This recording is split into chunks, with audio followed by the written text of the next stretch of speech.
head over to the stage edge up with the players and see who is up next. And it is going to be Shohei Kimura, who we featured yesterday, going up against Chuppa Cross. Yeah, it's a really exciting game, and I think Shohei went up against the Ditto yesterday in the match that we streamed against him and Ben Prisma, where Ben was piloting the Ditto and the Sableye. But yes, Chuppa though, another player who performed extremely well yesterday, went undefeated yesterday in day one to progress here to day two. So really, you know, carrying that on in today, and an absolutely phenomenal run so far. So, you know, is he going to be able to continue that against such a top competitor that we saw a good show from Shohei yesterday? Of course, it being the best of the best that are able to make it through everybody yesterday, but being able to do so in an undefeated fashion is particularly impressive. So I'm intrigued to see how things are going to be going on today. We did get to feature, as you were saying, Shohei over on stream, where it was the first game that was lost, but then a fantastic comeback in that game two. In the game three, you know, things went a little awry for Ben, and then Shohei was able to grab the win. But then you don't get handed those opportunities all the time. You still got the game two based off your skill. You still made it through the competition. You still earned that place on the stage. I'm so excited to see him play more. Yeah, and sometimes, you know, when you get those situations, it's, you know, it is heartbreaking for one of the players, but you've got to have that little bit of luck as well through these tournaments. You need a little bit of luck to kind of help you get through because of the amount of matches that you're playing. So, you know, I'm sure Shohei was really grateful for that opportunity when it did arise, and I'm sure he's just using it to his advantage to kind of push him on in this tournament. But got a big challenge ahead of him in against Chuppa, with a team that he is very, very well familiar with, and obviously did him an amazing service yesterday. Yeah, a team that we've been able to see quite a bit with Pokemon that have been mostly figured out, though a little bit of a different look. I mean, over the duration of the weekend, we've seen Incineroars with Focus Sash, we've seen Charizard with Weakness Policy.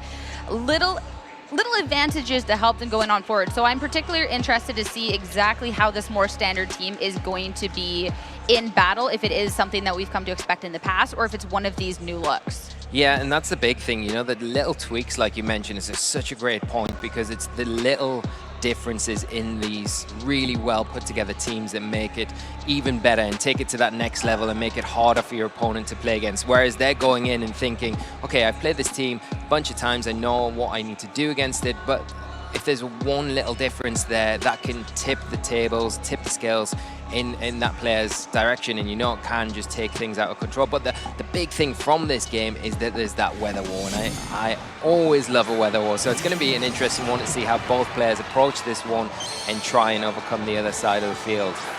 Shohei approaching it with the Zacian and the Thunderous lead, going up against the Grimmsnarl and Charizard on the other end. Grimmsnarl leading, a great way to try and set something up. Grimmsnarl, another Pokemon where you don't necessarily know what you're going to be getting, if it's going to be screens, if you're going to have that trick, and this might be the turn to find out. Yeah, and you know, the one Pokemon that you generally don't want sitting in front of your Charizard is a Thunderous, and the Incarnate version that has access to that Defiant ability. You've got to be careful around when you bring something like Incineroar onto the field, which is, you know, it will activate that ability, it'll give it a +1 and its attack stat make it even stronger. But the Grimmsnarl, like you mentioned, it's in a nice position to support the Charizard here for Chuppa, throwing a potentially light screen and allowing the Charizard a little bit more room to get off the attacks, G-Max Wildfire and Airstreams and other things like that. Well, that Thunderous, which could have had that pressure, instead going to be swapping out and bringing the Kyogre in, going to effectively win the war at this point, since Shohei was the only one to show up with the weather at this stage condition, setting that rain to make sure that this Charizard, if going for one of those G-Max Wildfires, won't be able to deal as much damage. But considering that it is a Pokemon with a couple of different ways to be utilizing this Gigantamax that Chuppa is going for, could be the Max Airstream instead to start winning the Speed War.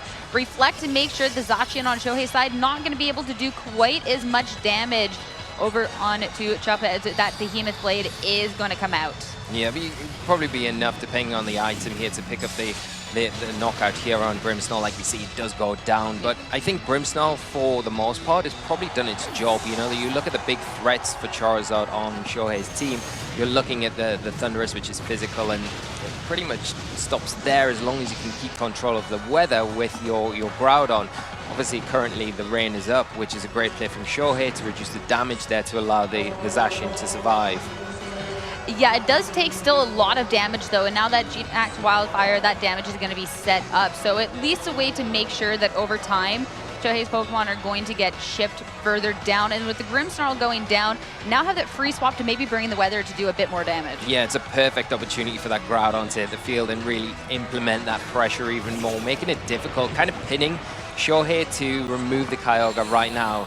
He does have the option, of course, to Dynamax here and go for a Max Geyser, and that would obviously change the weather in his favor again, but at the same time you're going to have to probably take an attack from the Charizard first, so it's a difficult situation.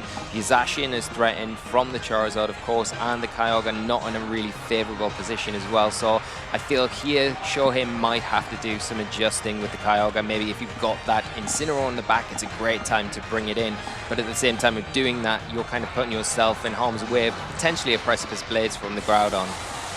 Well, it will be the Dynamax to come out to try and pressure back in retaliation. So making sure to respect that, okay, this Kyogre is not going to be taking the greatest of hits from a Chuppa's Pokemon, especially this Charizard. So I'm going to make sure I can get the most HP possible and get the most damage possible. And manually setting the weather can work just as well. Play rough from Zacian to hit into the Groudon, bringing it just over half. But the max airstream now going to hit in return. This is going to ensure it did outspeed the turn anyways, but it will make sure that it can have the speed advantage overall in following turns. Yeah, it's going to be interesting to see here if the Kyogre has enough to take down this Groudon in the Sun. You presume with these sort of kind of concepts, the team builds here, the Sun team, they normally have something like the Assault Vest, but we're seeing a surprise attack here, not changing the weather, going from Max Strike and utilizing the kind of secondary effect here to get that speed drop to reset the speed boost from that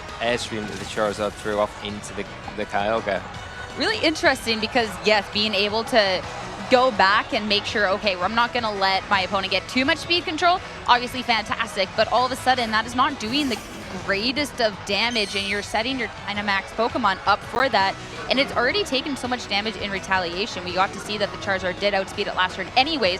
Charizard can just go ahead and go for another Airstream, which is doing a lot more damage than the Max Strike did. Yeah, and you've got to think as well, if the Charizard goes for that Max Airstream this turn, it probably looks like it's going to be very close to putting that Kyogre in range for the residual damage from that G-Max Wildfire to potentially pick up the knockout. Yeah, and you know, with the Sun still up, you can't really utilize that Max Geyser that you wanted to really the full effect, obviously, onto something like the Groudon. It's so low health here, it is going to be susceptible to the fake out.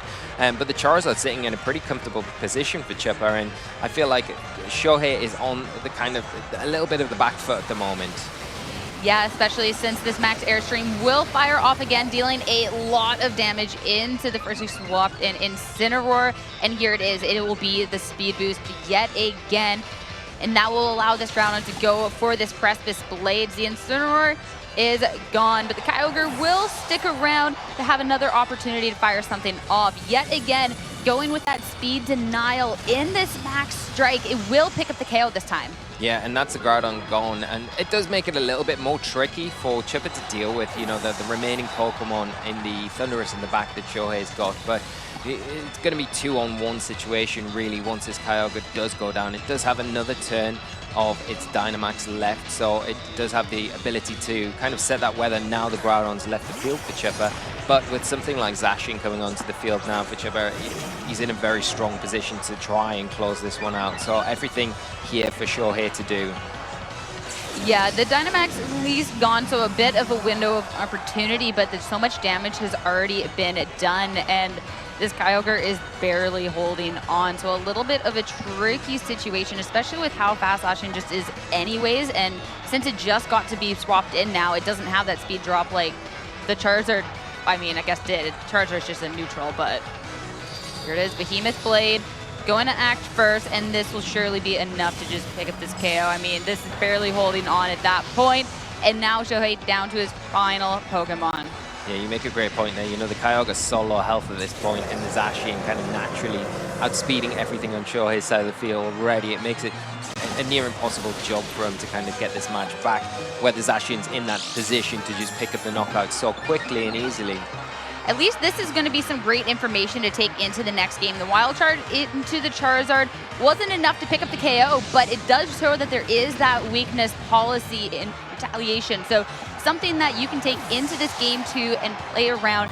But it's still a tricky situation because you have that information. You only proc to the weakness policy right at the end, but look at the damage Charizard still did when the item